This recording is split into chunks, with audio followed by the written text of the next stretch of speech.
राधे राधे। परम पूज्य महाराज अखंडानंद जी द्वारा रचित मोहन की मोहनी भाग 10। भैया, खेल तो पीछे खेला जाए, अभी तो पेट में चूहे कूद रहे हैं। पहले पेट पूजा हो जाए तो चाहे जो खेल खेले। हाँ, बात तो सच्ची है। दोपहर के करीब दिन आ गया। अब तो कलेवा करने का समय ही है। आखिर तो मधुमंगल ब्राह्मण है ना। भोजन के बारे में ये लोग बड़े होशियार हुआ करते हैं। अच्छा, आओ पत्ते तोड़ लें। कुछ लोग जाकर जल ले आए। इसी वृक्ष के नीचे बैठ कर के आनंद से भोग लगे। यह देखो, लड़के दौड़ पड़े। पीछे पत्ते तोड़ रहा है, कोई पेड़ के नीचे झाड़ू लगा रहा है, कोई पानी लाने के लिए यमुना की ओर दौड़ा जा रहा है, कोई पेड़ पे टंगे हुए छीकों को उतार कर खोल रहा है। बड़ी चहल पहल है। सभी हंस रहे हैं। सभी के शरीर पर बड़ी स्फूर्ति हो रही है। इधर कन्हैया भी इकट्ठी की हुई सामग्री को सजा रहे हैं। कितना आनंद है। यदि इसी तरह देखते रहने का सौभाग्य हो तो फिर क्या कहना। इधर नारद जी बड़े प्रसन्न हो रहे हैं।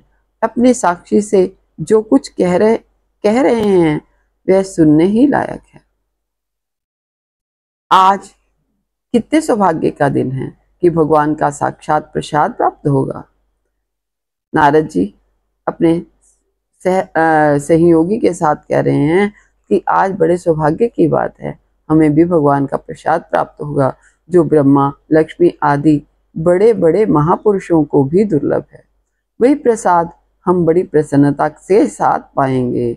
यह वृंदावन, यह गोवर्धन कितने महान भाग्यवान हैं।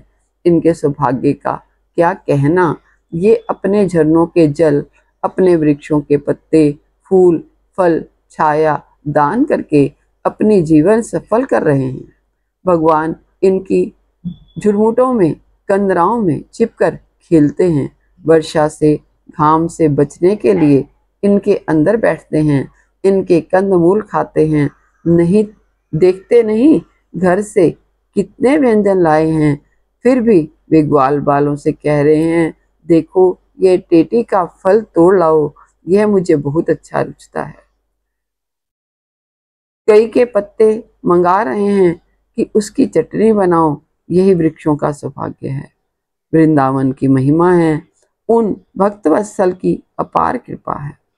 महात्मा लोग अपने हृदय में जिन्हें ब्रह्म समझ करके ब्रह्मानंद की उपलब्धि करते हैं, प्रेमी भक्त जिनके चरणों की सेवा करके प्रेम रस में तल्लीन हो जाते हैं, कर्मियों की दृष्टि में जो सारे कर्मों के प्रवर्तक और मूल आधार हैं, वे ही लीला में प्रभु आज ग्वाल वालों के साथ जंगल में पत्ते पर खाने जा रहे हैं। देखो कितना प्रेम है, कितना आनंद है।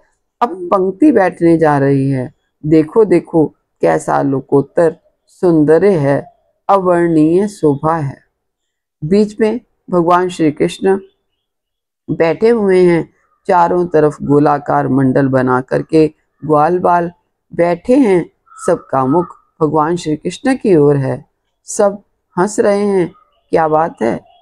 भगवान तो जो कुछ अपने पत्ते पर रखते हैं उसे धीरे से कोई दूसरा खींच लेता है। वे मुख में डालने के बाद ग्रास का कुछ अंश अपने हाथ में रख लेते हैं तो कोई छीनने के लिए झपट पड़ता है। इसे देखो, उसके सारे मुख पर दही लिपटी हुई है। सब कहाँ लग रहा है। इस छीना झपटी में बांसुरी कमर से गिर पड़ी। वह देखो कोई छिप रहा है। बनमाला पीठ की तरफ चली गई। इस छीना झपटी में भगवान श्री कृष्ण की बन गई। वे बड़ी शांति से खा रहे हैं। हाथों में दही भात कितना सुंदर मालूम हो रहा है। नीले मुख पर, लाल होठों की उनकी उज्ज्वलता और भी बढ़ जाती है। दांतों से ऐसी उज्जवल ज्योति निकल रही है जिससे उस पर सटे हुए चवलों का पत्ता नहीं चलता है। उनकी आंखें सभी की पत्तलों पर पड़ पहुंच जाती हैं। किसे क्या चाहिए इसका बराबर ख्याल बना हुआ है। बड़े प्रेम से, आग्रह से सभी और लेने के लिए बाध्य कर रहे हैं। कैसा सौभाग्य है इस ग्वाल बालों का, क्या पुण्य है। भगवान ने इन्हें किस साधना के बल पर किस प्रकार अपना लिया। क्या किसी साधना में भी यह शक्ति है कि भगवान को इस तरह अपनाने के लिए विवश करे? नहीं, कभी नहीं। यह तो इन्हीं के अपार कृपा है। चाहे जिसे अपना लें, पात्र की योग्यता क्या महत्व रखती है।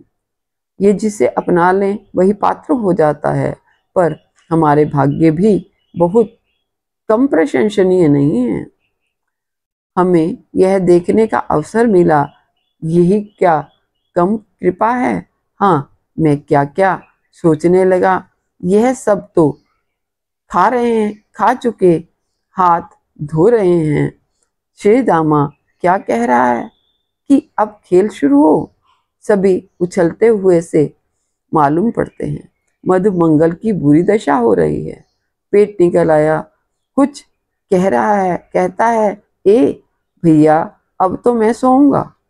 भोजन के बाद आराम करना ही चाहिए। खेल कूद का भी समय होता है। मुझसे तो अब उठा ही नहीं जाता।